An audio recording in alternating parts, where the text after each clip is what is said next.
So let's talk about Inquisitors and Assassins, Arbites and Deathwatch, with an overview of Codex Imperial Agents in Warhammer 40k 10th edition.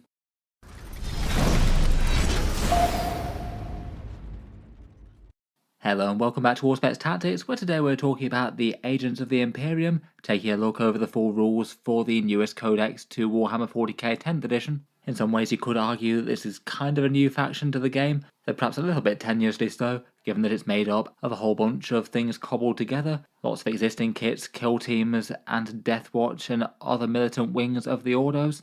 It's certainly going to be a bit of a weird faction, but perhaps appropriately so given that it's an Inquisitorial army.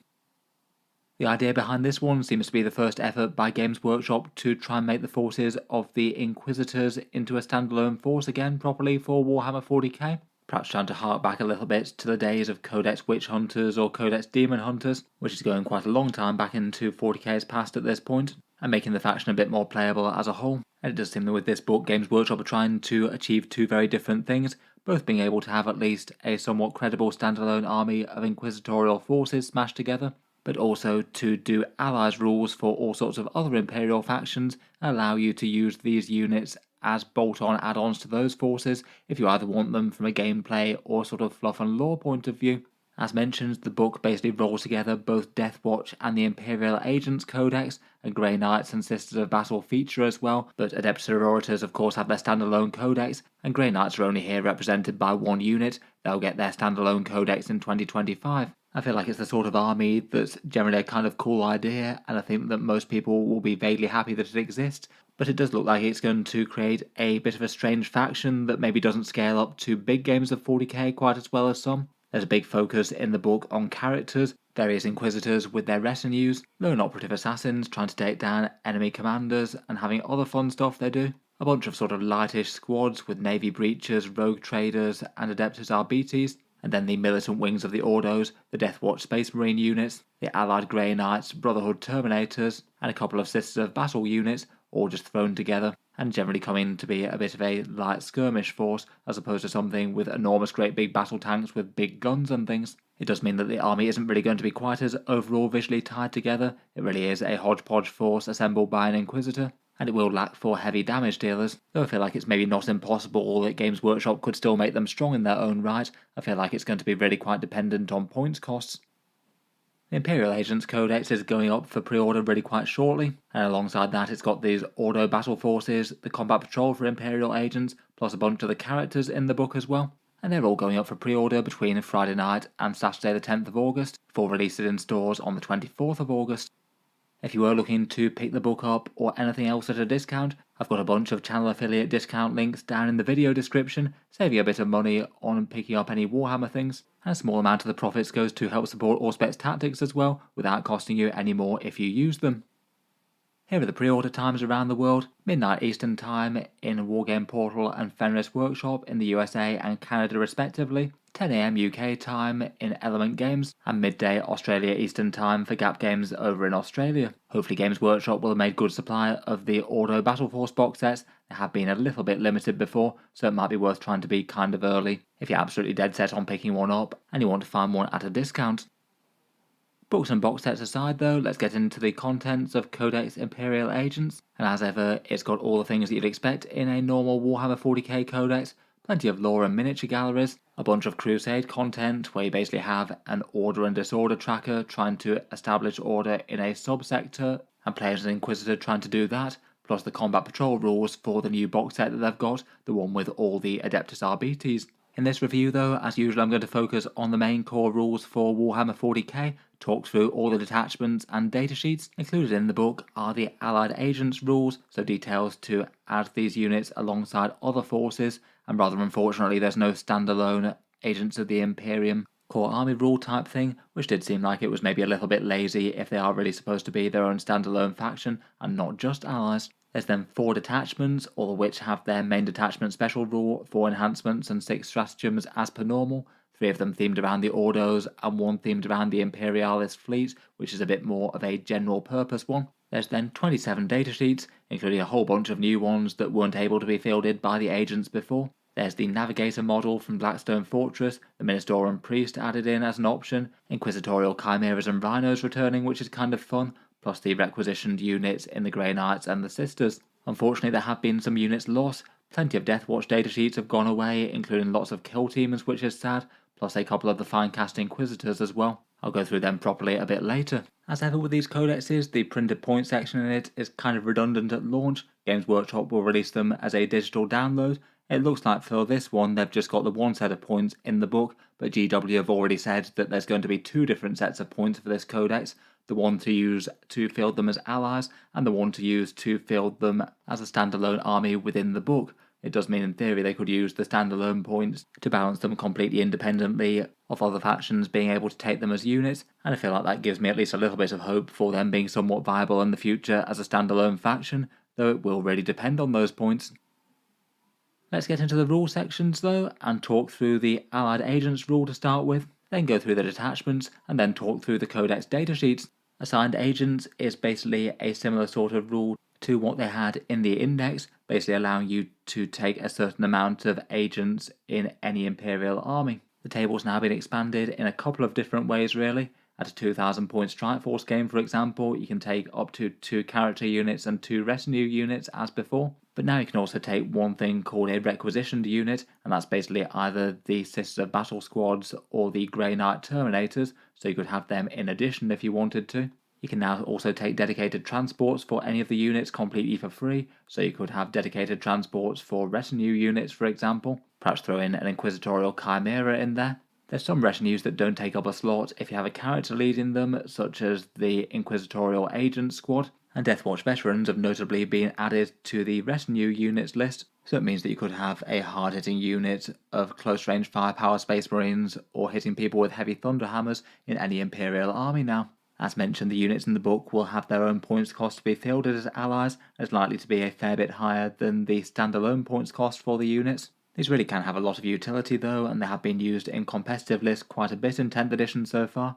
Things like cheap units of objective grabbers to say help out a knight's army where you can't field cheap infantry otherwise. Maybe having certain inquisitors to lead units such as a Kyria Draxus in a custodian guard squad where she can get some fairly insane shooting buffs and prevent them from being shot at long range. Or assassins like the Calidus or the Eversaw filling the lone operative special role. Really quite handy units to have around for actions and objectives and things, particularly in Pariah Nexus. Feels like after this book there's going to be more options of that sort as opposed to less. For allies though, it's usually going to be really quite point sensitive. The units added in do have to be at least fairly efficient, otherwise you might just have taken something from your core codex that actually uses your special rules and stratagems and things. And as mentioned earlier, I did feel like it was kind of sad that they didn't get an actual special rule for fielding them as an overall Imperial Agents army. As basically if your primary faction is going to try and be Imperial Agents, then you won't make any use of this at all. Moving on to detachments though, and there's 4 of them in this book. Previously, you could theoretically field Imperial Agents as their own army. They basically came without any of their own enhancements or stratagems, so were kind of extra weak, and it didn't really make a lot of sense to. In this book, there's 3 Ordo detachments that are quite heavily themed to certain keyworded units. Ordo Xenos, where it basically only supports Deathwatch units, is essentially the reincarnation of the Black Spear. Ordo Hereticus, which is Inquisition, Arbites, and the Sisters of Battle focused one. The Ministorum Priest also gets the keyword. Ordo Malleus, the Demon Hunters, so that's Inquisitors and Grey Knight focused. And then Imperialis Fleet, which is a bit more balanced and helps out most of the other units. It has a lot of reserve and deployment shenanigans, though it does have some extra support for Voidfarers units, so that's Navy units and Rogue Traders. As per normal, none of these detachments lock out any units, though some things support things much better than others. So realistically, usually if you're going for one detachment, you would want to take certain selections of units. Let's jump into those detachments though, and we'll start out with the Demon Hunters of the Ordo Malleus. Their detachment rule is Destroy the Demonic. This one only applies to Inquisitor keyword units, Inquisitorial Agents, which are the new Henchmen warband, and Ordo Malleus units, basically just the Terminators and Cotias. The core rule is just a nice simple reroll ones to hit against everything for those units, and then also a reroll ones to wound against demons. Realistically, besides in certain matchups, the demon bit just isn't going to come up that much. Even certain Chaos armies might not have very many of them, such as say Chaos Knights, though I guess it's handy enough when it happens. In general, beyond that though, rerolling ones to hit is essentially a 17% damage buff against everything. Definitely not nothing, but also not huge, probably won't really change the way that you play in any major way. Moving into the stratagems, and some of them seem a lot more useful than others. Ritual of Warding is one command point, and that's Inquisitor, Inquisitorial Agents, or an Ordo Malleus unit. In the command phase, you nominate one objective marker controlled by that unit, and this remains your objective until the enemy controls it at the start or end of any turn, and demons can't set up within 6 inches of it if they happen to be trying to deep strike there. It's basically sticky objectives, and it's handy enough to have. Always a little bit painful to be spending one command point on it, but sometimes it can make the difference of you scoring a whole bunch more victory points if it's an outlying point that your opponent can't reach. For 1 CP, True Silver Armor is essentially Armor of Contempt for just the Grey Knight Terminator squad. It's a nice defensive buff, particularly for a 2+ save unit, and even more so if they can get cover. Often that can just be a really nasty debuff to enemy damage to keep more of the squad alive if you charge them, and then have more units to hit back. Very usable, and I feel like in this detachment you would take a fairly strong amount of Grey Knights. For 1 CP there's Rites of Exorcism, which is a weird one. You use this in the shooting or fight phase when an Inquisitor, Inquisitorial Agents, or Ordo Malleus unit is within 12 inches of a demon unit. That demon unit must test Battle Shock, and if that Battle Shock test is failed, then all agents of the Imperium units gain devastating wounds against it until the end of the phase. This one's a bit of a bizarre one really, just super matchup specific, and also super unreliable even in that matchup. And then devastating wounds is handy enough. I suppose it'd be nice enough to land this on a greater demon or something, but most of the time they're just going to pass that leadership test anyway, so it doesn't really feel like a particularly great one. Next up for 1 CP we've got Hexagrammic Wards. Psychic weapons gain Hazardous when they attack this Ordo Malleus unit this phase. Again, just not really very good, very matchup specific, and many psychic weapons already have Hazardous. Again, feels like another real dud. For 1 command point there's Steel Heart, a Grey Knight Terminator squad that fell back then gets to shoot and charge. That one is useful. They're tanky enough to be tangling with the enemy and probably have some of the squad survive. They do have a bit of good volume fire with things like Incinerators or Storm Bolters, and they get lethal hits on the charge, so handy enough to fall back and recharge with them. Finally, for 1 command point, there's Cybolt Ammunition. Again, this is just on a Grey Knight Terminator squad, and it gains lethal hits and the psychic keyword when it makes a shooting attack, so potentially that's stacking a few more auto wounds on Storm Bolters, and maybe more useful on things like Psy Cannons than Incinerators, though a lot of people do like using Incinerators on the Terminator units. It's not nothing, but it's not absolutely huge either. 20-ish Storm Bolter shots, maybe a few Psy Cannons thrown in. You can only take the Grey Knight Terminator squads in sets of 5, so it's not like you're buffing 10 models worth of shooting. Maybe it's alright if you just desperately need to plink 1 wound off an enemy heavy, but otherwise it's just probably not worth using regularly. Overall, I'd say it's not really the strongest stratagem section out there. The True Silver Armor for the AP debuff and the fallback shoot and charge thing are both pretty good, and Ritual of Warding is handy enough for some sticky objectives as well. The other 3 are just ridiculously specific or kind of weak. Then finally for the Ordo Malleus we've got the Enhancements. All of these are Inquisitor only, so you can basically only take it with the standard generic Inquisitor model, which isn't the biggest strength in the world. I feel like you'd be in the situation where you're getting the Inquisitor specifically to run one of these, as opposed to just happening to have Inquisitors already, and just using these as points fillers. In any case, for 5 points there's Formidable Resolve, +1 Leadership, and +1 Wound, and a once per game stop a unit from being battle shocked within 12 inches at the start of any phase. Seems absolutely fine for 5 points, though I feel like it's not really something that's so game changing you'd want to buy an Inquisitor for it. Demon Slayer is 10 points where you get +1 attack and anti-demon 3+ on the weapons. I feel like that's a more fluffy one, and again not really too great or a big incentive to run an Inquisitor to use it. Gift of the Prescient seems like the really good one, 20 points for a fairly godly Terminator strike. If the bearer is on the board, once per battle you can rapid ingress a Grey Knight Terminator squad for 0 CP, and when you do so you can drop them anywhere outside of 3 inches of an enemy unit, so that'd be basically them coming down at the end of the opponent's movement phase, outside of 3 inches of one of their units, and ideally in a position where the opponent just can't draw a bead to them with any of their heavy weapons. Maybe they'll just have some backfield objective holders looking very nervously at the Grey Knight Terminator squad that's about to make short work of them next turn.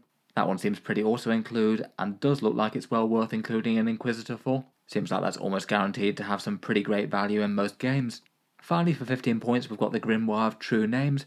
Enemies within 9 worsen their leadership by 1, and demons are -1 to hit and wound as well. That one's one that actually genuinely seems pretty excellent against demons, but pretty mediocre against everything else. I feel like that is often the danger of detachments that are really themed around destroying one thing. Just feels like there's a whole bunch of the rules that you can basically dismiss against a whole load of opponents out there, but almost might feel a little bit list tailoring if you are going against their specific good matchup. Overall, I feel like this detachment's got a few interesting things. The core damage buff is fine enough, Armour of Contempt and some flexible falling back and things on the Terminators are nice enough, and in particular the very best thing seems to be that Gift of the Prescient to be able to rapid ingress super close to the enemy. That does feel like there's one Grey Knight Terminator squad that the enemy has absolutely got to fear. Even if you maxed out relevant units though, I feel like you wouldn't be having too much of your army supported by the special rules, particularly given the Grey Knight Terminators aren't battle line. I was sort of expecting that the militant wings of the Ordos would gain battle line in these detachments, but that doesn't seem to be the case. Moving on from demons to aliens, next up we have the Ordo Xenos detachment. This one's called Ordo Xenos, but it basically is just a reskinned version of the Deathwatch Black Spear. Most of the rules are pretty similar, though arguably it's going to be toned down really quite a lot given that you have lost access to loads of Space Marine units, so quite a lot less going on the combo sort of front. Their detachment rule is called Deathwatch Mission Tactics. This literally only applies to Deathwatch keyword units, so it's the veterans and the Corvus Blackstar, as I guess in theory the heavy hitters. They can attach some Inquisitors to Deathwatch kill teams as well, so I guess those models could benefit too. Again, you have the same system where you've got 3 turns worth of buffs. 1 turn is sustained hits 1 turn is lethal hits, and 1 turn is critical wounds gain precision. I believe previously it was critical hits gaining precision. As it goes, it's not really a bad rule at all. A turn of lethal hits and a turn of sustained hits will help out damage dealing, but maybe not crazy amounts, and it maybe does feel a little bit more lackluster given that Oath of Moment has gone away. You won't be able to re-roll those hit rolls against anything. It does feel like for this detachment to work, the Deathwatch kill team does need to be kind of aggressively costed. It needs to be a really efficient unit given that it's going to be the only mainline damage dealer besides the Corvus Blackstar, and Games Workshop tend to keep flyers kind of niche. If you're playing this one, then there's no way to field any sort of Primaris Deathwatch units unless you're using the Legends rules that'll be coming out for them. Games Workshop did say that some Legends versions will be coming for all of the mixed kill team units, and weirdly enough, this detachment would probably be quite a lot more interesting if they were more mainstream. For the stratagems, these are mostly kind of copy-pastes. The vast majority of them can only be used on Deathwatch units, but there's one that can be used on an Inquisitor. They do get Armour of Contempt to worsen enemy AP by 1, a standard Space Marine tool there to keep more units alive, certainly still a handy one. They can use Adaptive Tactics, which allows you to flex into a different mission tactic, maybe getting something like lethal hits on the fly against a heavy monster type thing. It could be one of the best uses there. There's one command point for rapid tactical relocation. This one's the new version of the Teleportarium type stratagem. You use this on an Inquisitor keyword unit or a Deathwatch infantry unit. At the end of your opponent's fight phase, that unit can return to reserves, and it must come down in your next reinforcement phase to set up anywhere 9 inches away from enemy models. You can't use the stratagem if your units were originally in engagement range as per normal. Again, I'd say this is one of the more interesting ones, given that you can basically have Deathwatch units warping around and getting the jump on enemy units within 12-inch range, lighting them up with a bunch of frag cannons or Infernus heavy bolters and things. Then it looks like the detachment still has the 3 special issue ammo stratagems. All of these can now only be applied to Deathwatch infantry, but apply to all the ranged weapons regardless of whether or not they're really bolt weapons. So they work on the Deathwatch shotguns that they've now got back again, plus the frag cannon. These ones haven't really changed much. They've got Hellfire rounds for anti-infantry 2+ or anti-monster 5+, and they don't work on devastating wounds. Dragonfire rounds with assault and ignores cover. Good for some fast-moving Deathwatch kill teams if you needed to get range, I suppose. If they needed to advance to get onto an objective, then it could be worth using them. And then Kraken rounds for an extra AP-1 and increasing range by 6 inches. Basically a different sort of way to also get ignores cover. But certainly makes some AP-1 things like frag cannons and Infernus heavy bolters a bit more punchy.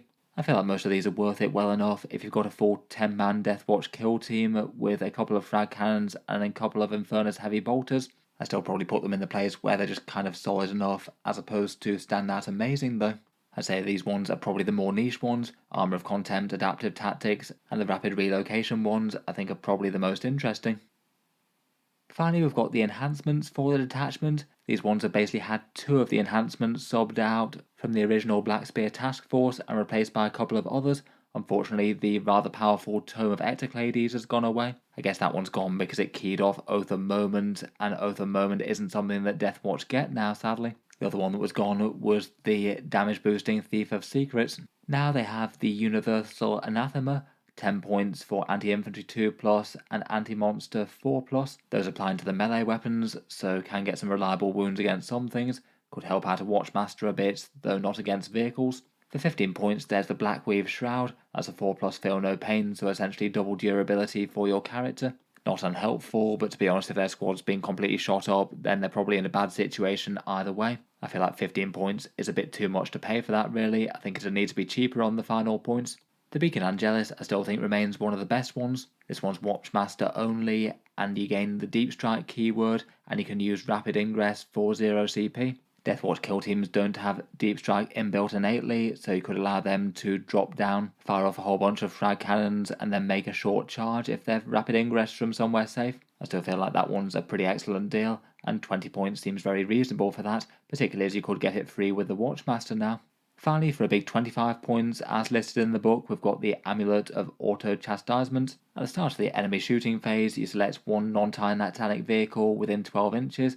That one must test leadership, and if it's passed, it's -1 to hit. If it's failed, it can't shoot at all. That one's probably a bit too matchup specific to be bothering with in my opinion. Even if you are playing big shooting vehicles, then there's a reasonable chance they just pass the leadership test anyway, and your Watchmaster needs to be right on the front line to do so. Out of these ones, I'd probably rate the Beacon Angelus as by far the best out of them, and then maybe the Universal Anathema for 10 points as a cheap points filler if you want one. Overall, I don't really feel like these rules are going to make Deathwatch players very happy at all. Losing Oath of Moment kind of sucks. Losing access to all the Primaris kill teams sucks more. The detachment is kind of similar to how it was previously, which doesn't really feel like it's going to turn things around for them, given so much less unit access, and being locked out of the Codex Space Marine choices unless you're fielding as Imperial Agents allies, and 2 of the more usable enhancements have been taken away. Even having said all that, it doesn't necessarily mean that Deathwatch will necessarily be a completely unplayable army. I feel like this is the sort of thing where they could still get very scary if they were super cheap in points, but I think they really need to be super cheap in points, as they need to do basically all the heavy lifting if they're in this detachment, and you only really have multiple copies of one datasheet to do so. Maybe for some slight silver linings, the Watchmaster and Captain Artemis both got a bit more interesting on their datasheets, but overall the reaction from Deathwatch players hasn't been particularly great for this one. Moving on, we've got the Witch Hunters of the Ordo Hereticus. Their detachment is the Purgation Force, and again this one's really quite restrictive in terms of unit keywords that the core buffs apply to. This one applies to Adeptus Arbites, the Inquisitors and the Inquisitorial Agents, and then the Ordo Hereticus keyword units, which are the Sisters of Battle units, plus the Ministorum Priest. Their core detachment rule is ignored cover for weapons at range. I guess handy enough for the Battle Sister squads to hit just a little bit harder. Though I feel like with their focus on Melter and Flame, it isn't quite as important on them as some other things. I guess the RBT's Vigilator shotguns with their AP0 wouldn't hate that, and you could get it on a few more interesting units with Inquisitors out there, but still doesn't really feel like there's any truly terrifying firepower units to really care about that rule all that much. The second part of the rule is that you get sustained hits 1 for a unit targeting a Chaos unit of 5 or more models, so weirdly good against Chaos Hordes. That one definitely will be relevant for a few units in that matchup, but again it's kind of specific, and the Chaos units that you might be fighting might not necessarily be infantry ones, you might be fighting a bunch of vehicles or big monsters. It's not nothing, but it doesn't really feel like a particularly powerful detachment rule for me, given the units that it applies to. And also does feel kind of strange that neither part of the rule benefits Flamers, which is exactly the sort of thing that I'd expect the Ordo Hereticus to enjoy the most. Moving on to their 6 stratagems, and these are all usable for the Adeptus Arbites units, the Inquisitorial Agents, and the Ordo Hereticus infantry, and a few of the stratagems can also be used on the Immolator as well. Starting off, 1 command point, we've got Stun Grenades. You get to declare this at the start of any non-command phase, with one of your units that isn't in engagement range. One unit that's neither a vehicle nor a monster is -1 to hit that phase, and also must test Battle Shock as well, maybe giving you a small Hail Mary chance to prevent an enemy unit using a crucial stratagem. Seems kind of niche, but occasionally preventing a unit from doing a stratagem could be game changing. Feels like that's be kind of few and far between. I say usually a reactive -1 to hit probably isn't typically going to be too worth it, but I feel like you might occasionally use this in very niche cases. For 2 CP, there's Execution Order, one of the Arbites, Agents, or Hereticus infantry units gets precision on their attacks against one character unit declared in the command phase. At 2 command points it really is kind of pricey, but I suppose if you've got some multi-melters on the field, then you could have a good chance of one-shotting something really important. Perhaps Sisters Melter Fire or Gun Servitors could be the way to use that, I suppose. Still feels like you might be taking a risk even by using this though, and it is very pricey at 2 CP. Next up for 1 command point is the all very thematic Dispense Justice. You get lethal hits in the shooting phase or in the fight phase. This one can be usable on the above units or the Immolator as well. Getting lethal hits wherever you need it I think is genuinely quite a good one. Might help just a tiny bit with the agents punching up against tougher stuff out there. But still I wouldn't say it stand out for 1 command point, given that you're probably buffing something like 100 points worth of infantry, mainly with small arms. It's still not going to be crazy efficient. Next up for 1 command point there's Inviolate Jurisdiction. This one's a reactive defensive stratagem. When your unit's targeted in the shooting or fight phase, you get a 5+ feel no pain if you're in range of an objective. Reactive defensive stratagems generally tend to be handy to have, particularly if it's going to be a big deal whether or not your unit lives or dies on an objective. For the most part probably going to be most useful against damage 1 attacks though, given the units that you can use it on. For 1 CP there's Line of Fire. This one is a fairly fun one, and it means that you can target enemies in engagement range within 12 inches with anything but blast weapons, and you can use this on the Immolator as well. It means in theory you could do some shenanigans like have an Immolator burn away some chaff infantry that were holding up another unit, and then that unit could maybe shoot something else or even go on to charge if they haven't fallen back. Just occasionally that could be really big, though again it's situational. Finally, for 1 command point, we've got Exact Punishment. You use this when an Agent of the Imperium unit is destroyed in the enemy shooting phase. One of the above units, so Arbites, Agents, or Ordo Hereticus infantry, or the Immolator, if they're within 6 inches, can then go on to shoot the unit that killed it. I say 1 command point for a whole phase of shooting out of a unit can often be worth it. It really does depend on the units that you've got as options though, and the target that you'll be firing at. Just depends on how much realistic damage you're going to do, or whether or not you were just going to easily kill that enemy unit anyway when it gets to your turn. Probably will be biggest if there's an enemy unit that both shot something and then was planning to charge something else. If you could cut down a good number of them before they charged in, that would probably be a win. Overall, as the actual stratagems go, I don't feel like most of them are really that bad at all. I'd say perhaps the main issue though is the type of units that you can use them on. If you can only ever use stratagems on things that are either just one slightly shooty dedicated transport or an infantry squad with a few special weapons thrown in, it's probably unlikely to do any sort of crazy good work. And a lot of this just basically feels like it might just be trying to push units that aren't particularly scary in their own right on a bit more of a level playing field with enemy units that are big tough elites with lots of damage and defense. I guess if you are using any of these as chaff skirmishing over objectives though, they'll certainly be well supported with good options. Then finally we have the Hereticus Enhancements. First up the Liber Heresius, which is 15 points. This one can go on either an Inquisitor or a Ministorum Priest model. For 15 points this one seems pretty reasonable. You get to redeploy any 3 Imperial Agents units and you can put them into Strategic Reserve. Doesn't look like that's locked to the Hereticus type units or anything like that, so you could use that to redeploy things like Grey Knight Terminators or Deathwatch kill teams and things if you had mind to.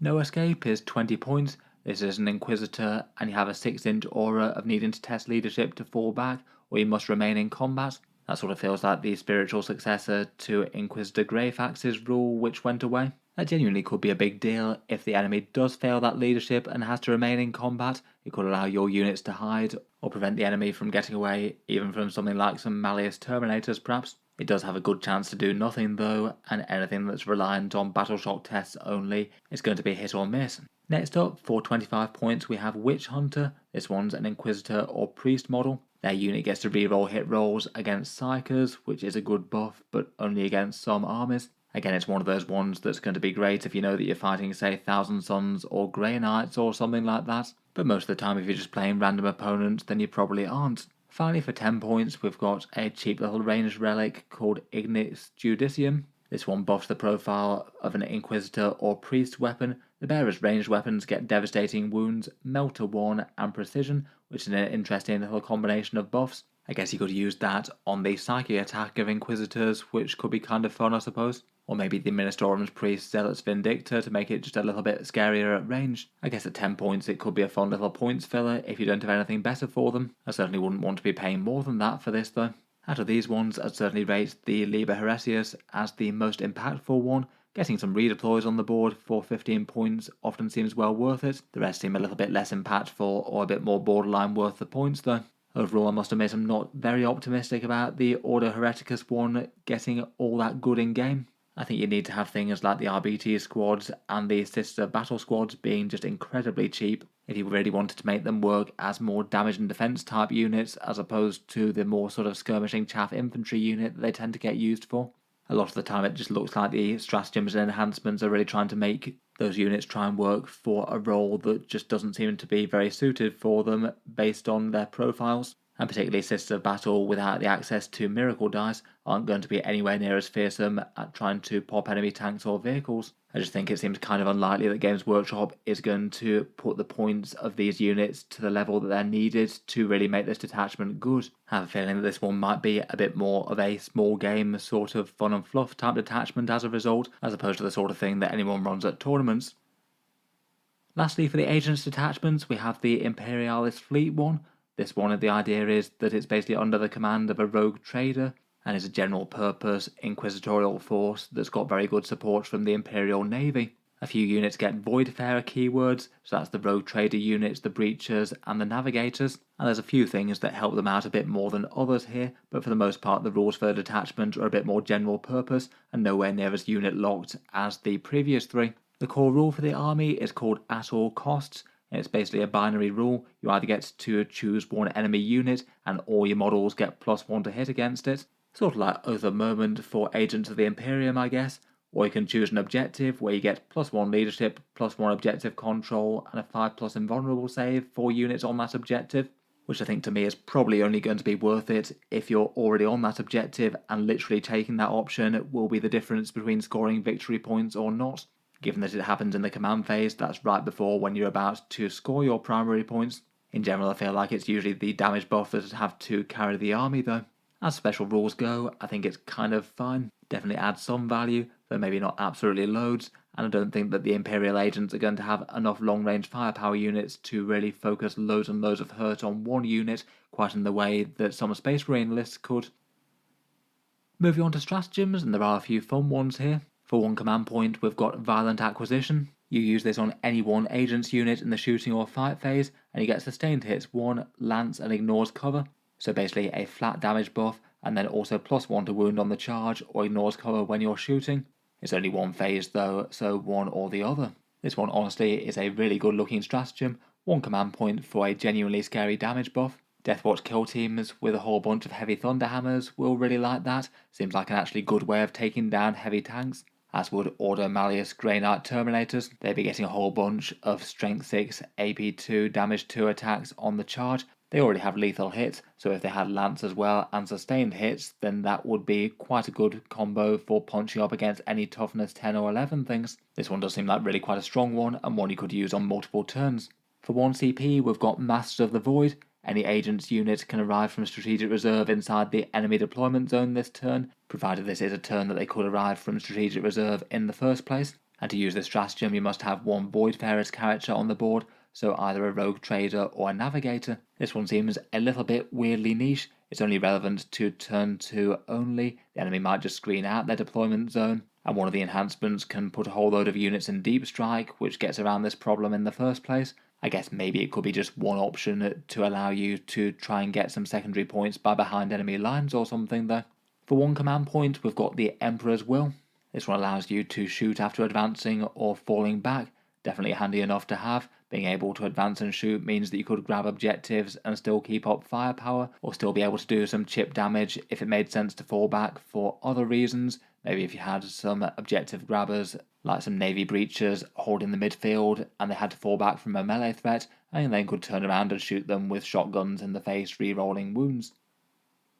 Then we've got really quite a fun one called Displacer Field. It's 1 command point, and you can target it on a character keyword unit that isn't an assassin. They get a 4+ invulnerable save when they're shot, and then afterwards they get to move 6 inches as if they had fly with a normal move, which potentially could be really quite disruptive. You could maybe have something like a Deathwatch kill team with a Watchmaster that takes its first round of firepower, bounces some things off its invulnerable save it's just got, and then scoots the rest of the units behind a nearby bit of terrain, perhaps recoiling from an enemy charge that was about to hit it, or a whole bunch more firepower.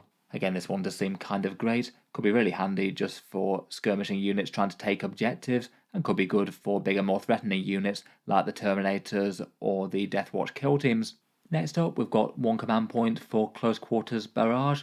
This one's a Voidfarer's unit, and it gets +1 strength and an extra AP against enemy units within 12 inches, so basically a bit more scary shotgun fire. Seems handy enough if they need to win an incidental confrontation against their peers somewhere. I guess it could mean that they maybe take down a Space Marine or two as opposed to just bounce off. I'm still maybe not super convinced about this one given that they're using small arms, but I suppose between the detachment buff and inbuilt rules like the Navy Breaches rerolls against objectives, maybe it could be enough to make it overall worth it.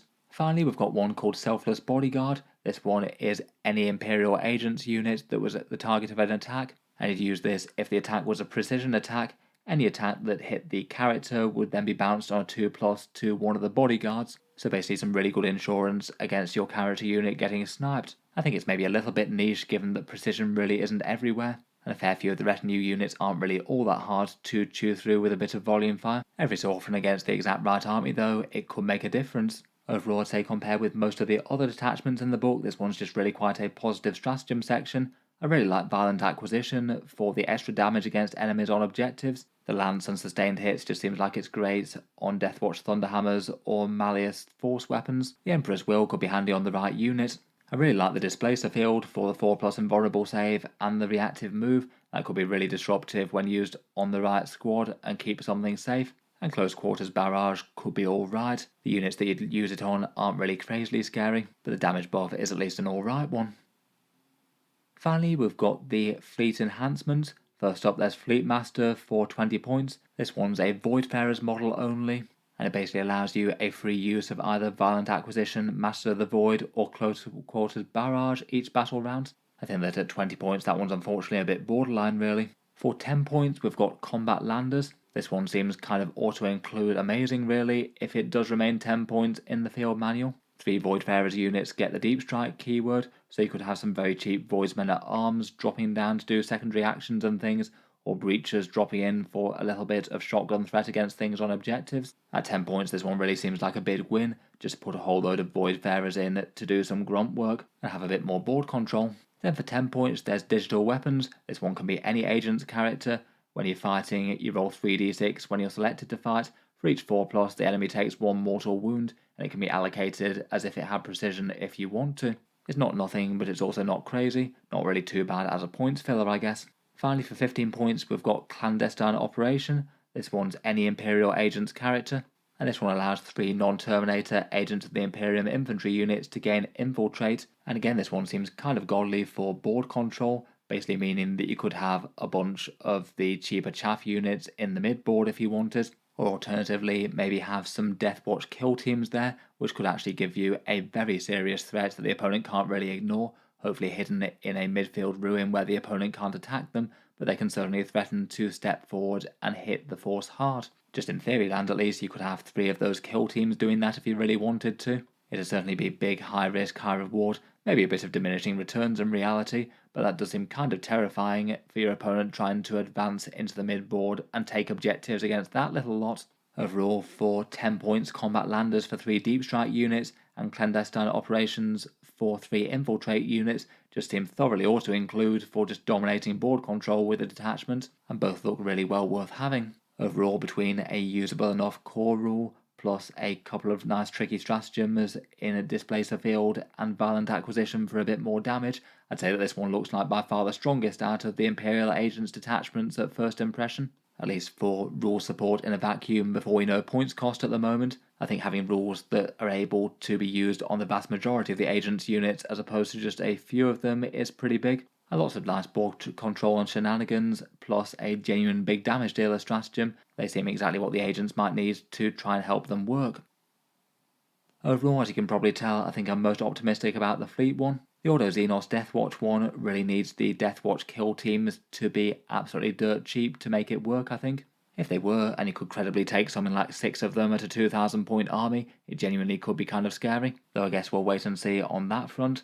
The Hereticus one just feels like it doesn't have the units that it's really going to support, and the Malleus one is a bit disappointing with the amount of stratagems that are locked to anti-demon type stuff. The core rules are alright though, and it does have that really scary option for deep striking Grey Knight Terminators with rapid ingress right in the enemy's face.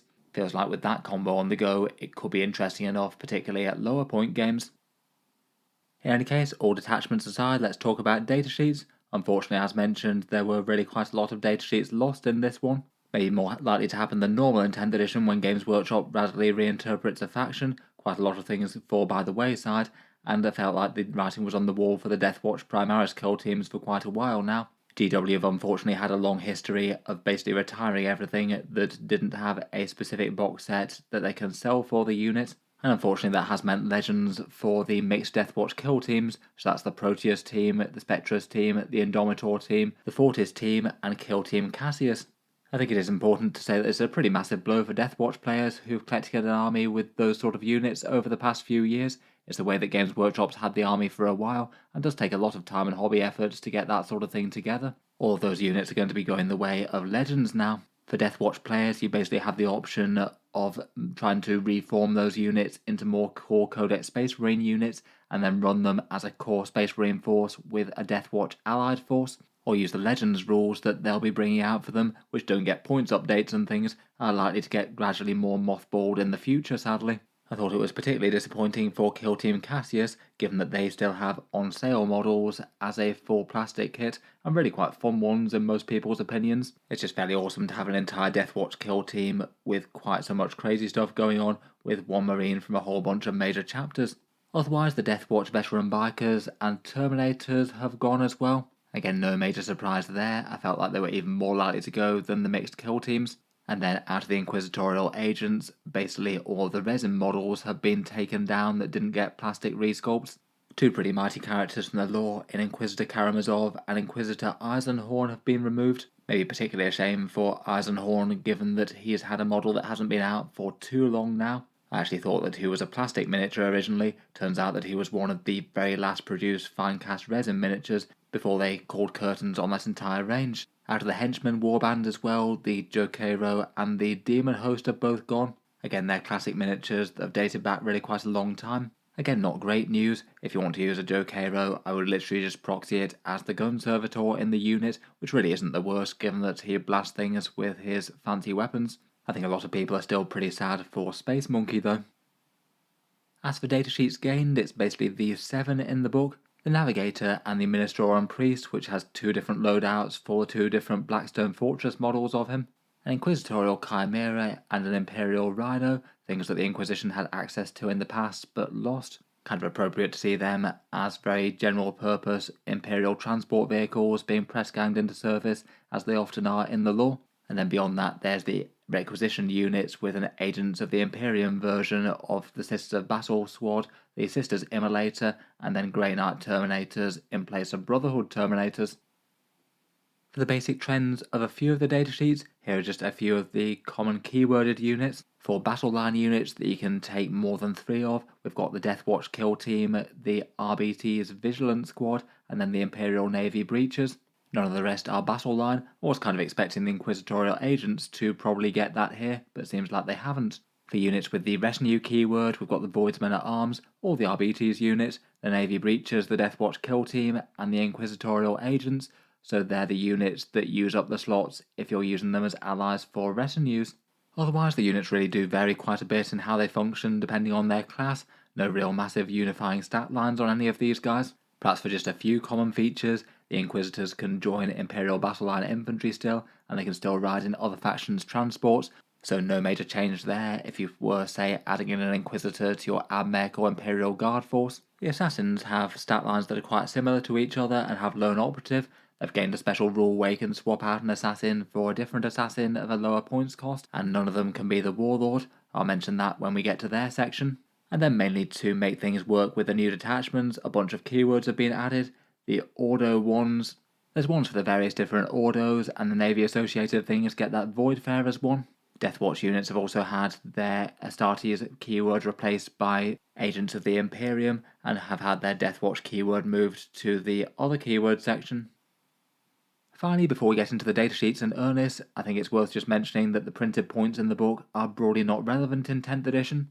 I think most people probably understand this idea by now at this point in the edition. There's still a few people that get tripped up. The Codex printed points typically were determined a fair while in the past, and are basically just a placeholder for whatever Games Workshop comes out with in the Ministorum Field Manual. In the Agents points cost, I think perhaps the only really relevant thing that we can really pay attention to too much are the enhancement points, plus ones for any new characters or units, which might give us some idea of where they might wind up. In the Agents Codex, there's only one printed point section, where Games Workshop have already confirmed that there will be two different point sections in the field manual. One lower set of points cost for fielding the army as a standalone faction to make all the units just a little bit more efficient for actually carrying the pure damage and defense of an army, and then a different higher points cost for using them all as allies. Basically, this way Games Workshop could reduce the cost in units that aren't getting played competitively for the actual Agents army, and not have to worry about breaking the power level for every single other Imperial faction out there. And I think overall that's a really smart idea.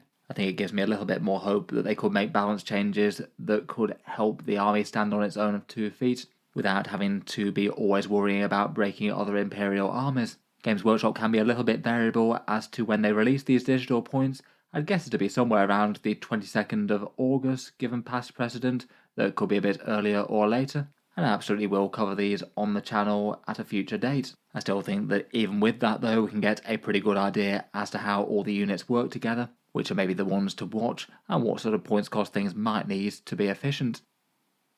Let's jump into the datasheets though. I thought we'd start out with everything that's kind of new to the Codex or army, then go through Inquisitors and their henchmen, then the assassins, and then all the rest of the squads, and finish up with the Deathwatch units.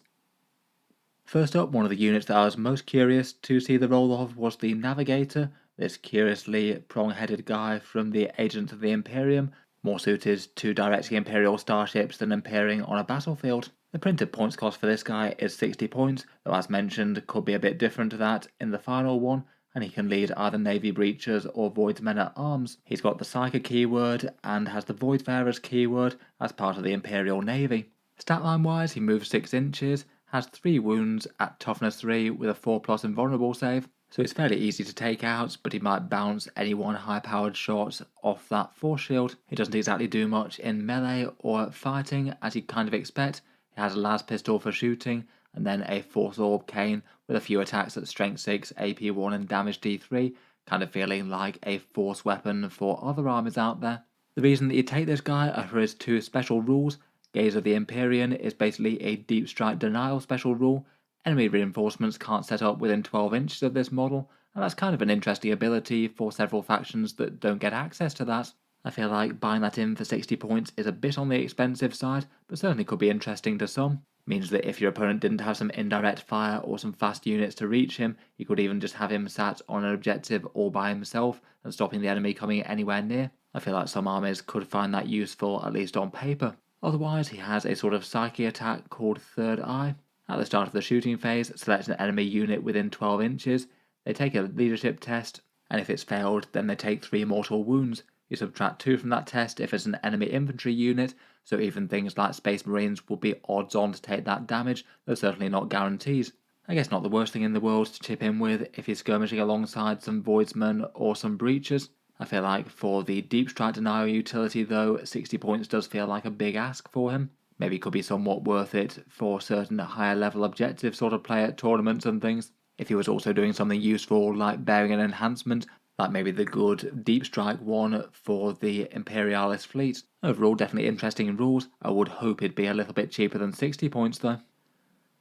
Otherwise, from Blackstone Fortress, we have the Ministorum Priest. He basically has a copy-paste of the rules from the Sister Battle Codex that does change a special rule and a few keywords out. He gets the Ordo Hereticus keyword, which is relevant to that detachment. His points printed at 45 points in the book, and I've got really quite a flexible choice of leading things. He can lead the Inquisitorial Agents Henchmen band, the Navy Breachers, all the Arbites units, and the Sisters of Battle squad.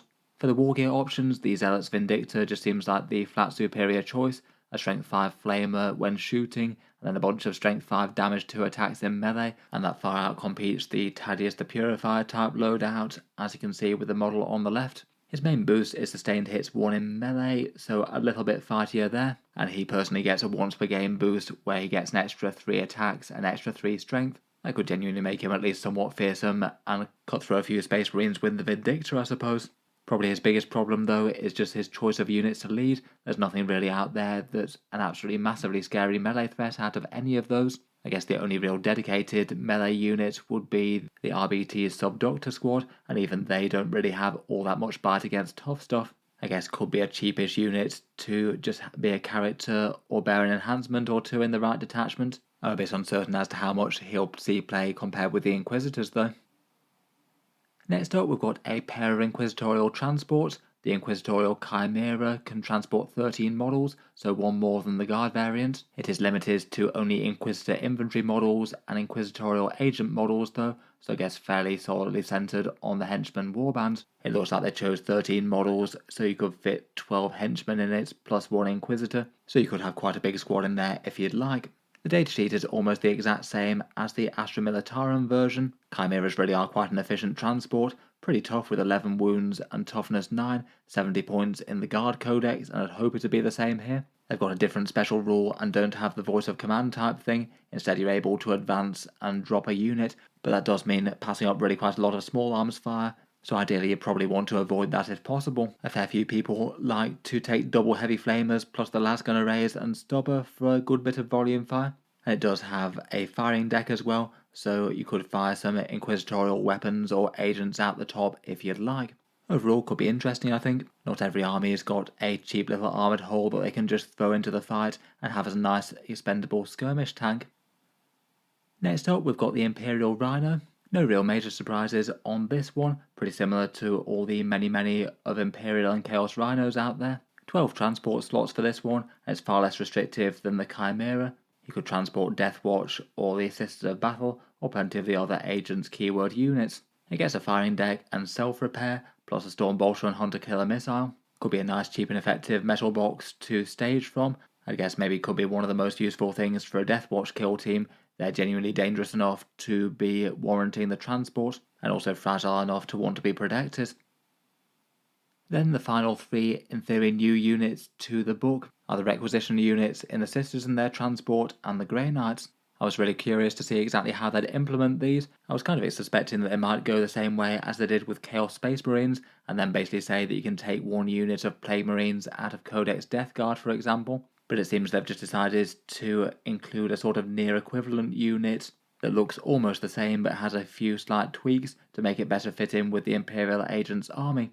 The Sister Battle Squad has got a very slightly different name to the Battle Sister Squad that you'd find in Codex Adeptus Heroitus. The vast majority of the stats and the weapons that you can take are exactly the same. The only major things that have changed are keywords, where they get Ordo Hereticus and Agents of the Imperium. Instead of battle lined, they get requisitioned, so you could only have one of these units as allies in a 2,000 point game. And then for their special rules, they basically sub out all of their miracle dice type things and get a few different special rules instead. The Incensor Cherub, instead of doing miracle dice things, gives you a command reroll for 0 CP once per game, as it allows you to use a command point reroll even if you've used one elsewhere. The Simulacrum Imperialis here improves leadership by 1, so a little bit sturdier on objectives, and they still get their sticky objectives type rule from the Sisters Codex. Basically, if you control an objective at the end of the command phase, that objective will remain yours until the opponent can take it at the start or end of any turn. I guess if you want to try and make the Ordo Hereticus detachment work, they'll probably be an important unit. They do have a few melter guns that could punch up against tougher stuff, though are still going to struggle against things like toughness 10 plus vehicles if they don't have Bringers of Flame buffs or Miracle Dice on the go. They'll feel like they could be an interesting unit just full stop due to sticky objectives, particularly if split in half with an Immolator. Speaking of which, there's one of these in the book as well, perhaps one of the most unexpected inclusions to make the jump, very definitely a Sisters unit.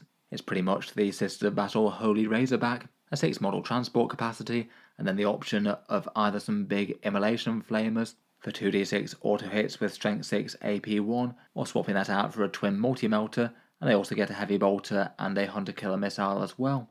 Like in the Sisters Codex, they also get the Purge and Cleanse, stripping the benefit of cover from one unit that they targeted. And if you try and transport a Sisters of Battle unit in here, then you get to split the squad in two. You might put the squad with all the special weapons in this one, and then maybe have the other one guard the home field objective. It'll definitely have a few less synergies compared with the Sisters Codex, with all sorts of fancy ways to get it up the board faster, and nice support from Bringers of Flame. Might still be interesting enough though to get some sticky objectives goodness about the place, and it does provide a bit of fire support that the agents might desperately need. Finally, for the requisitioned units, and representing the Ordo Malleus, we have a Grey Knights Terminator squad. Again, this one has a subtly different name to the one in the actual Grey Knights index. That one's called the Brotherhood Terminator squad, even if it is basically identical. Compared with that unit, they get the Ordo Malleus and Requisition keywords, but lose the battle line keyword that they have in the Grey Knight army. And otherwise the unit is kind of similar. Most of them get wrist-mounted storm bolters, and you get one special weapon. Lots of people like the Incinerator. And then they'll hit with 20 attacks at Strength 6, AP 2, Damage 2 with their force weapons in the fight phase, getting lethal hits on the charge with Hammer Hand. And they come with a couple of extra things baked into the unit, plus one OC from a banner, and the ability to revive a slain model with a Narthesium, a pretty massive deal when it's a Terminator squad. As you'd expect, they don't get the teleport assault, and instead are basically just as they come. Though it is kind of interesting that basically any Imperial army could add in a squad of these guys as perhaps a rapid ingress deep strike threat if they'd like. Could be fun for a bit of quality melee muscle for some armies that don't have as much of it. The only major difference between this one and the Grey Knights Codex version though is that you can only take 5 models in this unit, so you can't take a massive 10-man block of Grey Knight Terminators to utterly dominate one area of the board. Those still say that a 5-man squad is plenty to be going on with. Finally, if you do attach an Inquisitor as a leader to them, then they get the Deep Strike keyword as well, so that does mean that that could be one way to add just a little bit more threat to the unit, and also some interesting buffs and things, and it doesn't compromise you from being able to rapid ingress in or whatever. Again, I feel like they're probably going to be an important unit for trying to make the army work as a standalone faction if you're trying to. They seem great with that rapid ingress 3-inch thing in the Malleus detachment, and they seem like one of the best users of the Imperialis Fleet sustained hits and +1 to wound stratagem, which those force weapons all really like in addition to lethal hits.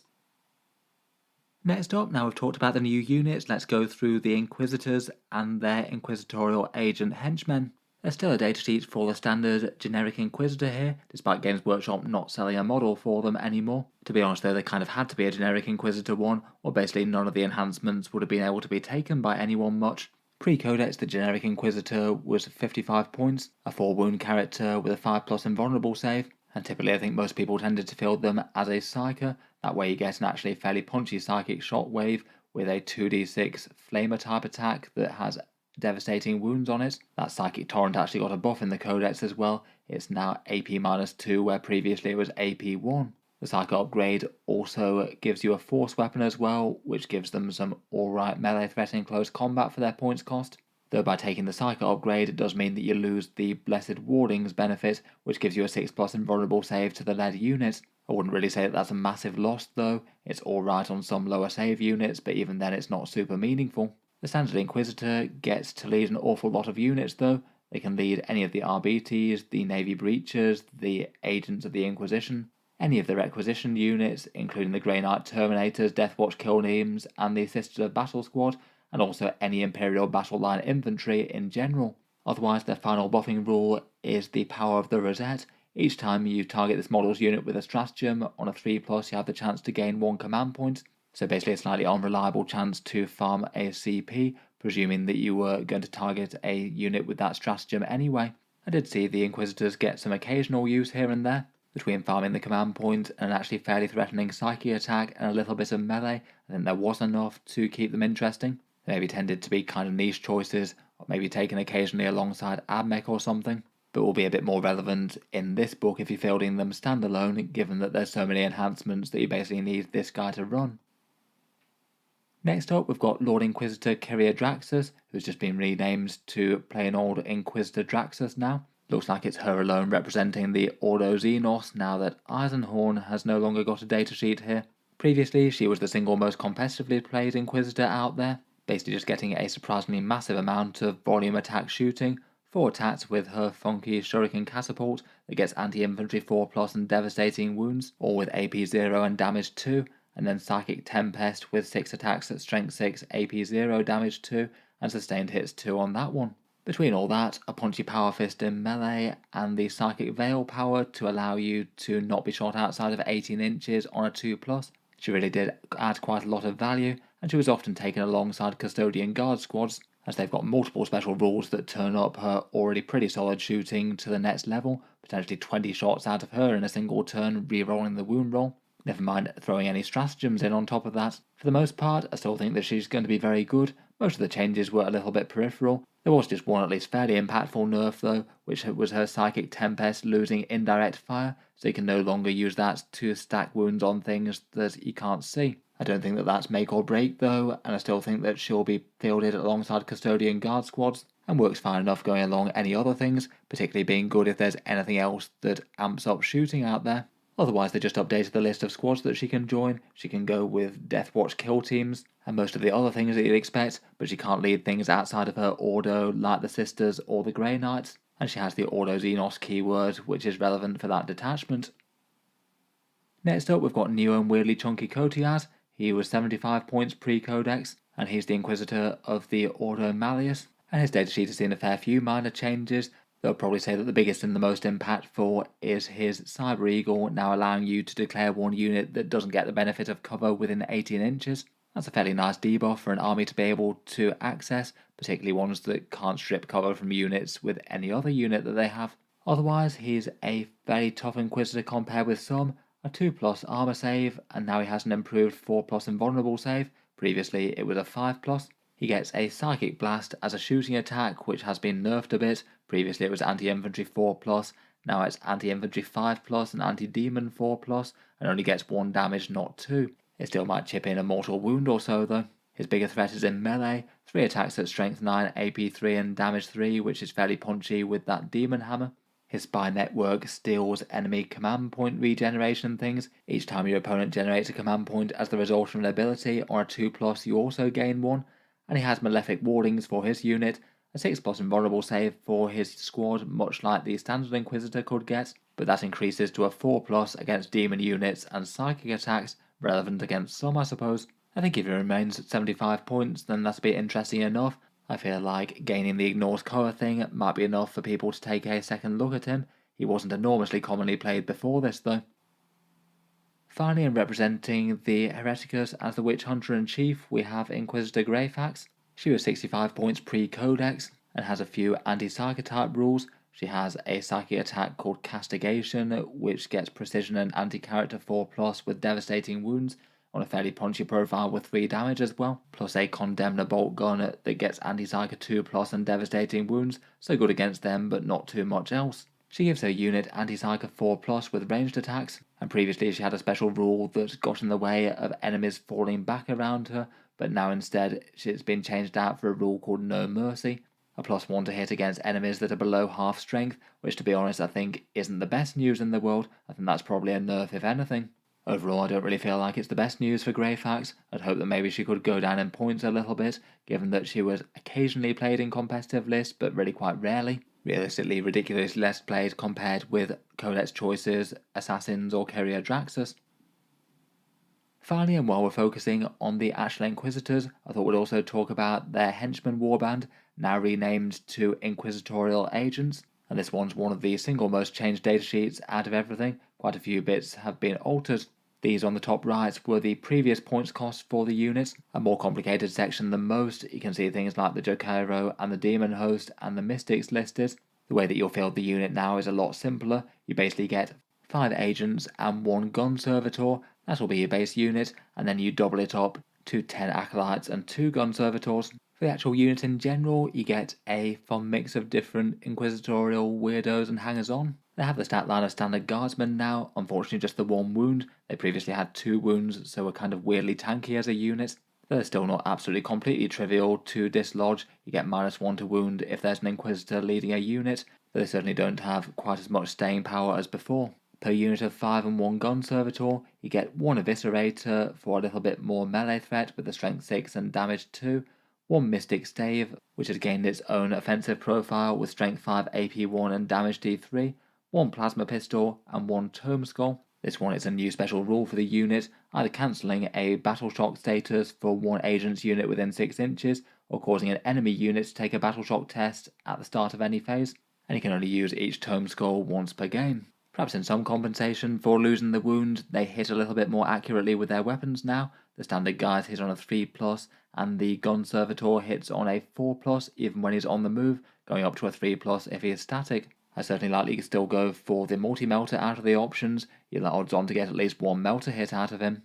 Compared with the utility of the unit before, I would say it's probably gone down a little bit, at least in terms of threat and usefulness, with only 1 wound, no deep strike denial from the Mystic, and no options for the Demon Host or Jokeiro if you want to expand the unit, and they were quite fun force multipliers. Hopefully they wind up being cheap enough to feel good about fielding, given that they do have a pretty central role within the entire index in general. If you are fielding them as allies, they do get a Henchmen rule, which means that if they're led by an Inquisitor, they don't count towards the total number of allowed retinue units, so it means that if you want to go kind of mad with Imperial allies in another army, you could maybe have 2 different Inquisitors leading 2 squads of these, they wouldn't count, and then you'd also have another 2 spaces for more retinue units if you absolutely wanted to spam them for some reason.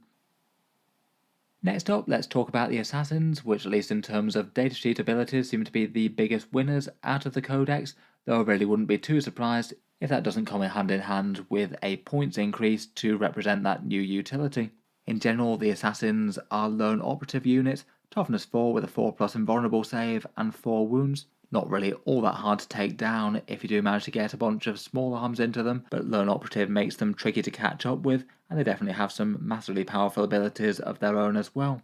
Before we get into the specific ones, it's probably worth mentioning that Shadow Assignment special rule that they gained. This one's a throwback to a previous quite cool rule that they had in editions before. Basically, if you have an Imperial Assassin, then in the Declare Battle Formation step, you can swap it out for any other one of equal or lower points cost. And also, given that they're epic heroes, you can't have more than one of the same assassin type within the same army, and you can't use that rule to break that. Being epic heroes also means that you can't ever take enhancements or anything with them. It's really quite an interesting rule though. It does mean that if you have an assassin that could just be pivotal in one given matchup, you could flex out of them. Probably the most obvious one for that would be the Collectus Assassin, which tends to be useful against psychic armies, but far less so against other things. Kind of fun in any case, though I'm sure it works out well in Games Workshop's favour if people wind up picking up multiple assassins for that reason. All that aside though, let's talk about the Vindicator in particular. He is the Imperial Sniper-in-Chief. I think he was already kind of balanced and usable enough, did have a threat enough that could end the lives of certain enemy despots and buffing characters out there that maybe wasn't quite as commonly taken in competitive games versus things like the Calidus or the fast-moving Eversaw. He's gained a lot of interesting buffs in this one though, including one that basically almost nothing else in the game can do, in the ability to hunt lone operatives at range. His Deadshot special rule lost the ability to gain extra damage on critical hits, but instead just means that you can happily snipe down lone operatives that happen to be in the open. Really kind of interesting to have at least one model in the game that can do counterplay to that sort of thing. And will be interesting to see just how many people opt to bring Vindicators to have that kind of counterplay to those things, as opposed to other good options like Calidus to jump round the board. Otherwise though, for his changes, the Exodus rifle and pistol both went +1 strength, so that will be nice for the rifle in particular, wounding toughness 4 units on a 2+, and his shield breaker round I think broadly got better. Now not only do you punch through any enemy armor and invulnerable saves, this time via the mechanism of devastating wounds, but you also add +1 to the wound roll as well. The only downside for that one is that now that it keys off devastating wounds, anything that gives mortal wound defense will be some proof against that, so that is one negative. Overall though, I think he's looking far more interesting than before. That Snipes Lone Operative type special rule is a bit of a game changer for him, and might have a whole ton of people looking at him with fresh eyes, even if the other assassins got better to rival him. Next up, we've got the Collectus Assassin, which again I feel like people will be more tempted by now that you can swap out to him. He's the Anti-Psyker Assassin, he can deep strike and has stealth, and he gets some ranged attacks with his Animus Speculum, so he attacks at Strength 5, AP 2 and Damage D3 with precision, which could be enough to threaten some units, but he also gets 6 attacks and Anti-Psyker 2+, so he's particularly good for picking out Psykers as you'd expect. In melee, he gets his life-draining touch, again anti-psyker and precision, though not quite as much on the strength sort of front. The Collector still gets his 2+ feel no pain against psychic attacks, though his special rules have got seriously better. He was previously pretty much the least played assassin, and I wonder if people might be tempted by him a bit more now. He's gained a rule called Etheric Emergence, and this allows you to set up anywhere outside of 3 inches of enemy unit, so basically any Imperial army can now get a 3-inch deep strike threat if they want. And I feel like, again, that's going to be something that a lot of armies might be taking a second glance at.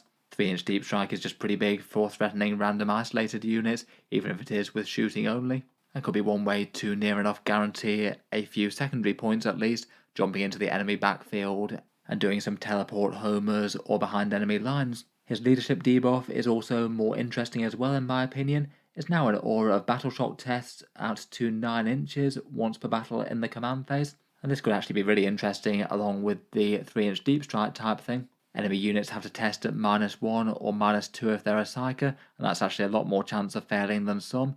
And if you could get that to work on a home field objective, you could potentially swing a bunch of victory points at the same time. Overall, definitely looks like a more interesting assassin than before. Still has anti-psyker duties, but between the combination of those 2 special rules, just seems like he could be a more useful option for other games as well, points cost depending of course. Next, we've got the Friends on Murder Machine that is the Eversaw Assassin. He was 75 points pre-Codex, and at least a fairly commonly played one. Having a fast-moving scouting lone operative is just really nice to have. The Eversaw again got some really interesting buffs. Previously, he had to choose his friends on to give him one of 3 different buffs, and now he basically gets all of them. He gets to shoot and charge after advancing all the time, which on a 9-inch moving model is scary enough. And now both his pistol and his melee have both gained precision and sustained hits 3, so every 6 gets you 3 additional hits. Both his range and melee have anti-infantry 3+ as well, so he's very well capable of just running through an absolutely large amount of enemy hordes or characters if they happen to get in his way. Finally, on top of that, he sort of has a Harlequin Solitaire type move. With his overkill rule, he gets to move once per game an extra 6 inches, and an extra 3 attacks in melee as well. So 9 attacks at strength 5, AP 2 and damage 2, or sustained hits 3 and anti-infantry 2+. That should take a massive chunk out of whatever he slams into.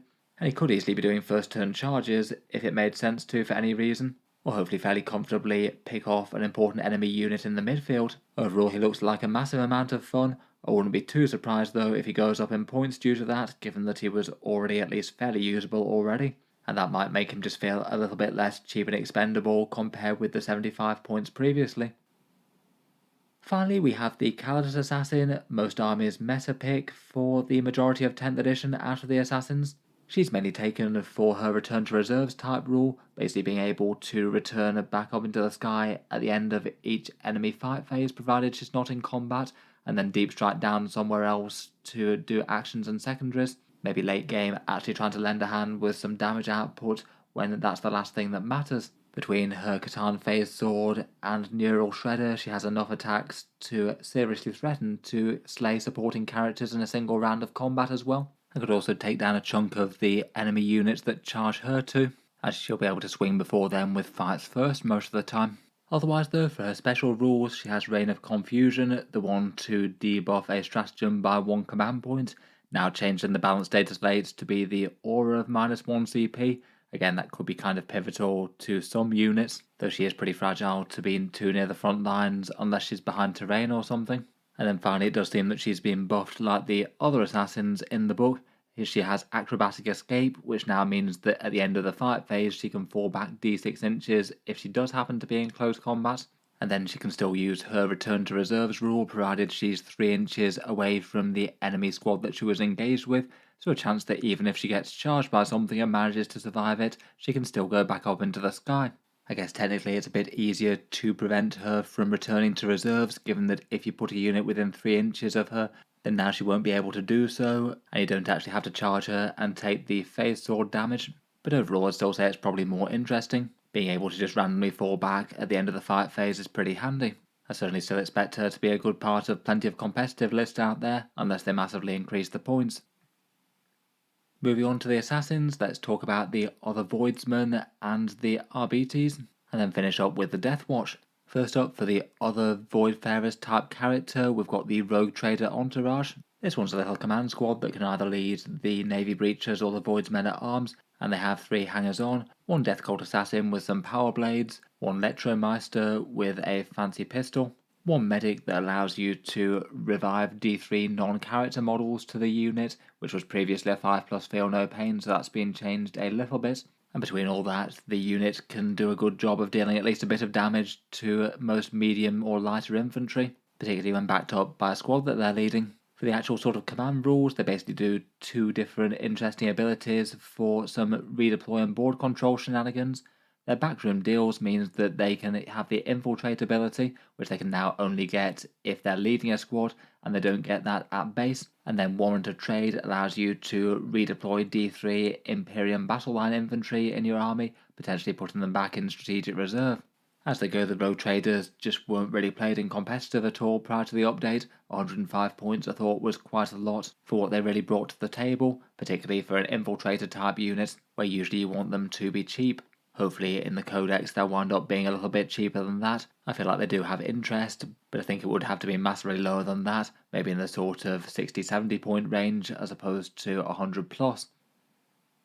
They can lead a squad of Void's men at arms. Previously they were 50 points per 5 models, but now you can only take a single squad of 6 of them. These basically represent the other half of the Rogue Trader's Kill Team kit to go along with that Rogue Trader entourage. You now get 6 models, one with the Rotor Cannon, the Canid Dog, and the Void Master with his big shotgun. They're kind of similar to how they were before. A few small arms, they get lethal hits against the closest eligible target, and they're OC2 for a little bit more control of objectives. For changes in the Codex, they now no longer count as a retinue unit if they're led by a Voidfarer's character, so that could mean that you could have more agents in an allied list, and they've slightly increased in leadership, going from leadership 8 to 7. I still say that probably the most interesting thing they're going to have is being one of the cheaper retinue type units that you could add to other Imperial armies. If there's something in the region of 50 points or so still, then that's going to be pretty helpful for Imperial Knights holding down home field objectives, and potentially could have some good interest in the Imperialis Fleet detachment. They seem like good little sort of nuisance units to deep strike, doing actions and board control and skirmish things. Otherwise, the bigger and chunkier Voidfarer squad are the Imperial Navy Breachers, pretty similar in terms of stat line, also with a save of 4+, 1 wound and objective control 2. These are now a battle line unit, so you could take really quite a lot of them to flesh out an Imperial Agent's army. They're armed with a whole bunch of Navy shotguns, so a whole load of attacks at strength 4, AP 0, damage 1, plus a few special weapons like plasma guns, melter guns, and a few more exotic options, plus a demo charge that they get to throw once per game, though it has taken the same nerfs as the Genestealer Cult got unfortunately. It's only strength 9 and D6 shots now, previously they were far scarier. Their special rule is rerolling wound rolls of 1, and if they target something on an objective, they get to reroll all wound rolls instead. And as special rules go, that's not too bad, should hopefully help stack some saves, and could be helpful for any attached characters, maybe the Rogue Trader entourage, or perhaps some big shooting from Kyria Draxus. For other datasheet changes, they had a whole bunch of other minor things. Their leadership 7 when previously they were 8, they've gained the battle line keyword and the smoke keyword. They've removed a grenade belt special rule, but they've gained a Geist Skull which allows them to use the grenade stratagem once per game at 18 inches, so some random scatter mortal wounds out there. And they also have a special rule for that cat unit scanner thing now. They get once per game ignore cover. Previously, at their 105 point cost, they were just a bit overcosted for what they really brought to the table, particularly only really being a threat against lighter infantry. Hopefully now there's different points costs for including them as allies versus including them as core Imperial agents. That could afford to come down quite a lot for the core agents offering. It would be quite nice if these guys were fairly cheap and efficient skirmish infantry. I feel like you'd have to look at something like 70 points or less than that though. Moving on, we've got the Arbites. And again, kind of like the Navy Breachers, since the brief period where exaction squads were for some reason just one of the most efficient units in the game for a little bit at the start of 10th. Since then, they've just been slightly costly squads that don't tend to do very much besides against light infantry, and don't really have enough interesting special rules to back that up. Again, hopefully when we get final points, it could mean that they could be costed at least fairly aggressively if you're playing core Imperial agents, and still have them being a little bit mediocre as allies perhaps. For the Arbites, the Vigilant Squad is the Imperial police force with guns. Again, they have shotguns and have the option of 2 different special weapons where you can't take 2 copies of the same one. They're 4+ save infantry with objective control 2 and get 2 attacks each in close combat. They also get their Cyber Mastiff as well, who attacks with his mechanical bite. Their special rule is Merciless Judgment, getting +1 to wound against below half strength enemies, always kind of underwhelming as the vast majority of things that you attack tend not to be below half strength. And the biggest change that they got in the Codex update was their Nuncio Aquila, which actually looks like it's a fairly interesting special rule now. Once per battle at the start of any command phase, 1 objective within 6 inches of the bearer is targeted. Any enemy units that are monster or vehicles on that objective must take a battle shock test, and you can't stack more than 1 copy of that on 1 objective marker in the same turn, I guess just to stop you from spamming out multiple battle shock tests if for some reason that made sense. I think that's actually an okay special rule to have on a squad that might be moving forward to the midfield. Again, triggering it in the command phase is more useful than most other things. It does mean that you could directly have an opponent fail and then stop them scoring some points or stop them contesting points on your turn. Again though, I certainly feel like they need to be way cheaper than the 105 points to make them particularly interesting as an actual rank and file infantry unit. Just having basically all of their weapons be AP0 volume fire means that they just can't really be doing all that much against high saves or high toughness squads. Besides them, they basically have 2 sort of veteran units of the Arbites. These aren't battle line and don't get the extra objective control. The first of these is the Exaction Squad, basically the Vigilant Squad but with a bit more fancy gear. The Sergeant gets an Excruciator Maul. They have a medkit in the unit for healing D3 models per turn. Again, that Nuncio Aquila and the Soul Guilt Scanner, so they always get Ignore's cover, giving them a bit of weird anti-synergy with the Ordo Hereticus detachment. Their special rule I don't really think is much better. Imperial law means that you target 1 enemy unit, and this unit gets lethal hits and precision against them, though I don't really think it's really all that helpful, given that they've got kind of shortish range volume fire shooting, and I guess you'd have to target something in the midst of the enemy deployment zone, which they've got quite good control as to when they move forward. Again, I would rate them as really quite overcosted as they were pre-Codex, so hopefully they go down in points, seeing as their rules haven't changed massively. Finally for the RBTs, we've got the Subductor Squad. These were 110 points pre-Codex, and these are the guys with the Shock Mauls and the Riot Shields, meaning that they're a fair bit tankier with a 3+ save and a 4+ invulnerable, though are still only toughness 3, 1 wound of course. Again, they get the new Nuncio Aquila special rule. They attack in combat with a bunch of Shock Maul attacks with Strength 4 AP1, though it is only 2 attacks per guy, and they're not going to do too much against anything but lightish infantry. Their special rule is Dedication to Duty, a 4+ chance to fight on death, and hit with a few more slightly weak-ish Shock Maul attacks. Again, it would be kind of good to see these actually get cheap and efficient, just most armies can't really afford to be spending too much on that, seeing as they just don't threaten things that have high toughness or high saves. Lastly, for our look through the units of the Imperial Agents, we come to the Deathwatch, 4 datasheets in the Deathwatch Veterans, 2 characters, and the Corvus Blackstar. The Deathwatch Veterans have been technically rebranded the Deathwatch Kill Team now, given that all of the other combined kill teams that bore that title have gone to Legends, and these are basically standard guys in power armor that actually come from the Firstborn box set that Games Workshop sell, and are pretty much a similar sort of datasheet to the Veteran Squad that we had before, though there are a few things that got updated. For more sort of keyword housekeeping things, they've lost Oath of Moment, and they don't have the Adeptus Astartes keyword anymore, so that does mean no synergy with the Space Marine forces unfortunately, like Space Marine lieutenants leading them or anything. Their Deathwatch keyword got moved to the left side keyword bit of things, and then they also gained Ordo Xenos and the Retinue keyword. Otherwise, for their war gear changes, I don't really feel like it changes what they do massively. They can't take missile launchers, but they were kind of rarely taken before in favour of things like Infernus heavy bolters and frag cannons. They've gained a couple of other small arms options. You can now take Stalker Pattern bolt guns for a single heavy precision type shot with damage 2, or a combat shotgun. This one having a bit more stopping power than the Breachers or the Arbites versions, with strength 4 AP0 damage 2. The Sergeant can still take a Xenophase Blaze, which gets devastating wounds, and the Black Shield can now take a paired set of twin-linked blades. I feel like they're interesting enough with 4 attacks, strength 5 AP2, damage 1 and twin links, could stack some saves there. I still say that maybe the star of the show for the unit might be the Deathwatch Thunderhammer though. 3 attacks at strength 10, AP2 and damage 3 with devastating wounds is seriously quite scary. and he can take 2 of those per 5 models, so 4 in a 10-man unit, maybe backed up by 2 frag cannons and 2 Infernus heavy bolters, given that you can't double up on those within each squad of 5 now. Otherwise can still take power weapons or more standard long vigil combi weapon type things, if you did want some for the rank and file, but given 10th edition points cost it just makes sense to upgrade anyway really. Overall I certainly feel like they've got enough damage and threats to genuinely make them interesting. Their special rules are allowing you to reroll hit rolls of 1 or reroll all hit rolls if you're basically a Xenos threat, if you don't have the Imperium or Chaos keywords, and I feel like they're really quite an important unit for the Imperial Agents to have at a good points cost.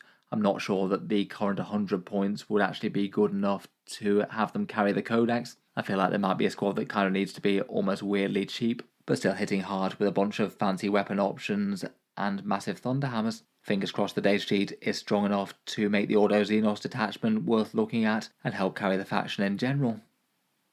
Otherwise we've got the Watchmaster at 105 points. He's the generic HQ for the Deathwatch now. They can have the Deathwatch kill teams joined by a couple of Inquisitors. The Watchmaster's fairly similar in terms of stat line to how he was before, a 2+ save, sort of captain equivalent really, with a 4+ invulnerable save. His Vigil Spear borrowed from the Custodes gets a bunch of attacks at Strength 6, AP 2 and Damage D3, and a bit of Damage 2 shooting. He still has his Advanced Shooting Charge and Fallback Shooting Charge, which definitely isn't the worst for dangerous units skirmishing in the midfield, means that the opponent properly needs to deal with them and can't just lock them up. The now second rule has been a bit more of a useful one for his own unit, giving you a 0 CP stratagem per turn, which as per the balance data slate would translate into a -1 command point stratagem. This one still has the old wording though. That's basically in place of the command point debuff aura that he had. That definitely wasn't a bad rule either, though I feel like this one is maybe just a little bit more reliably useful, as it means that you can have plans for the stratagems for what you use on your unit, and then just do them. Overall seems interesting enough. He does have some okay melee stats. The advanced fallback and charge and shoot thing is all very nice, and the discounted stratagems tend to be helpful. Seems like it could be very relevant both in the Imperialis Fleet one and in the Ordo Xenos detachment. It's a good option for getting enhancements in the unit too. Otherwise for the Deathwatch, we've got Watch Captain Artemis. He started at 10th edition with really quite an underwhelming datasheet. His buffs just didn't really do all that much, and he got quite cheap in points as a result as Games Workshop took him down a bit. Broadly speaking, he's similar to how he was before, a 4 wound captain equivalent with a 4+ invulnerable save. He still gets his 6+ feel no pain. He hits with his torrent combi weapon sort of thing, which is interesting for a bunch of devastating wounds on the enemy infantry, and some mastercrafted power weapon attacks in melee. The big boost that he got though was that now he gives lethal hits to his unit, and that is something that the Deathwatch kill teams can absolutely make use of with mid-strength frag cannons or even with those heavy thunderhammers. Just nice to have something that adds a bit more reliable threat as opposed to battle shock and stratagem type things. His special rule definitely isn't a terrible one as well, with Unstoppable Champion. If his squad gets wiped out and he gets taken down, on a 2+ he gets to stand back up with 1 wound remaining, or ready for one last go. Sometimes that can be a big deal if he's able to achieve a secondary objective, or put the finishing touches on an enemy unit, or even at the very least force them to burn a command point on Overwatch to take him down once more. Overall I think he's looking far better. Lethal hits is a good boost, and the best of what he has I think is good enough to back that up, provided they don't make him too expensive. Finally, we have the flying dropship of the Deathwatch in the Corvus Blackstar. This thing was 180 points pre-Codex, and I feel like compared with some other flyers in the game, it wasn't the very worst out of them.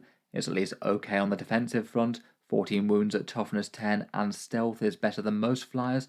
It does have hover, so it doesn't have to start in reserve. It gets at least a fair bit of shooting, with missile launchers, a whole bunch of a hurricane bolter attack, and either a twin assault cannon or twin las cannon, plus a few bombing attacks, and ignores cover on all its ranged weapons. The main reason you'd take it would be a first turn delivery for the Deathwatch. Sweep it 20 inches up the board, get the Deathwatch unit out, and blaze away with some close range firepower, and use the gunship's firepower in support. I think its role wasn't truly awful on paper. It's not like Deathwatch were played very much uncompetitive before, but I did see the odd list actually making use of one, maybe to deliver a tooled up Proteus kill team with crazy combos. But again, at 180 points, it just wasn't really stand out for the cost. Games Workshop don't usually seem to want to make flyers any part of the competitive game right now, and that maybe doesn't have me super hopeful for it getting a fair points cost in this book.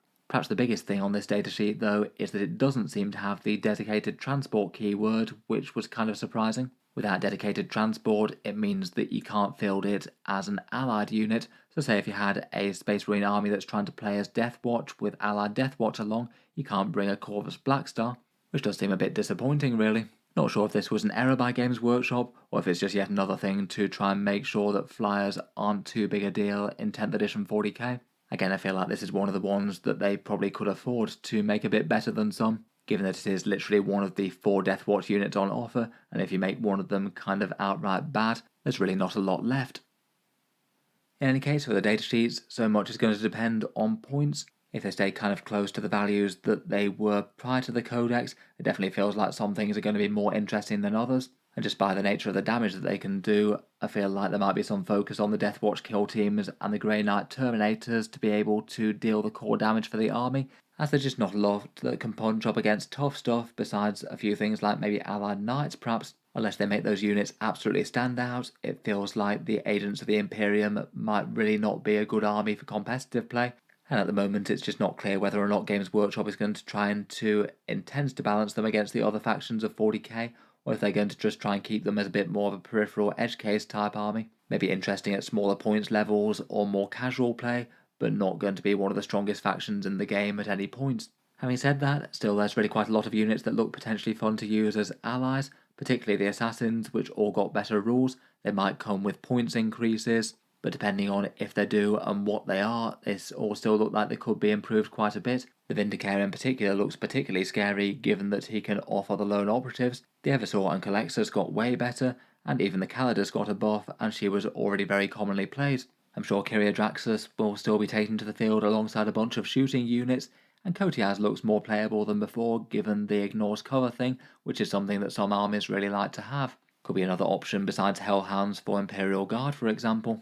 Otherwise, I must admit this doesn't feel like a feel-good book at all for Deathwatch players for all sorts of reasons. Going for a full army with a themed detachment that uses their unique units, unique kill teams, and their Space Marine forces all in one go, and then having that cut down to basically 4 units with their unique detachment, or just plain generic Space Marines with some allied Deathwatch along, just feels like a bitter pill to swallow. Even for the units that they do have, it's maybe not amazing news for collecting them long term. One of their units, as mentioned, is the Corvus Blackstar Flyer, which Games Workshop keep niche in 10th edition, and even the Kill Team box set is one that feels like they're due a model update at some point in the future. Maybe some Primaris scale Deathwatch at some point in 11th edition or something, and that might put some people off from collecting a full army of them. Currently it really doesn't look like the detachment is good enough to overcome their lack of options and shortcomings. They'd really have to make the standard Deathwatch kill team to be a very cheap unit to carry the power of the army. I suspect that they probably won't.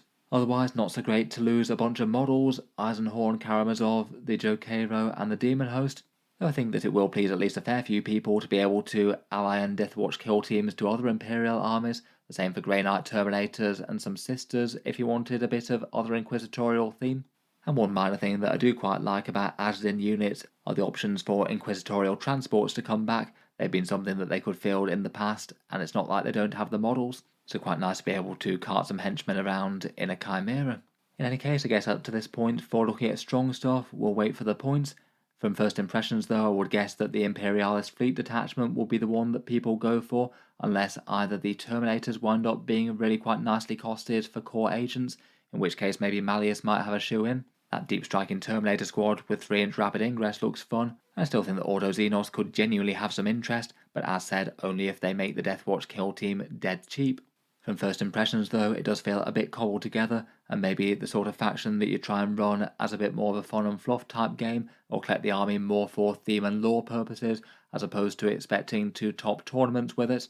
It could be a case that's kind of fine for some people out there. I think different people have different expectations of what they want out of a Warhammer army. I'd be interested to hear what your guys' takes are on it though. Do you think that there's enough interest and fun stuff here to tempt you to collect the faction in any way or try it out in some games, or not?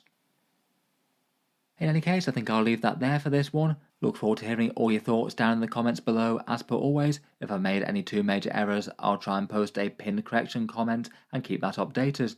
As mentioned, if you were looking to pre-order or just order in the book at all, there's a bunch of 40k discount retailers linked in the video description, and a massive thank you to anyone who regularly uses those. It does help support the channel and keep the videos coming.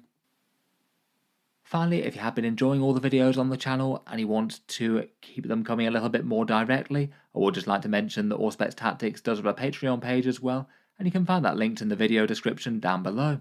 Channel patrons do get a fair few advantages, seeing certain videos early, regular votes to see what sort of things happen next on the channel, and automatic entry into the regular prize giveaways with a chance to win some big model kits each month. If any of that sounds good to you, or you'd just like to help support, the link is down in the video description. In any case, a massive thank you for listening, and I'll hope to see you guys next time.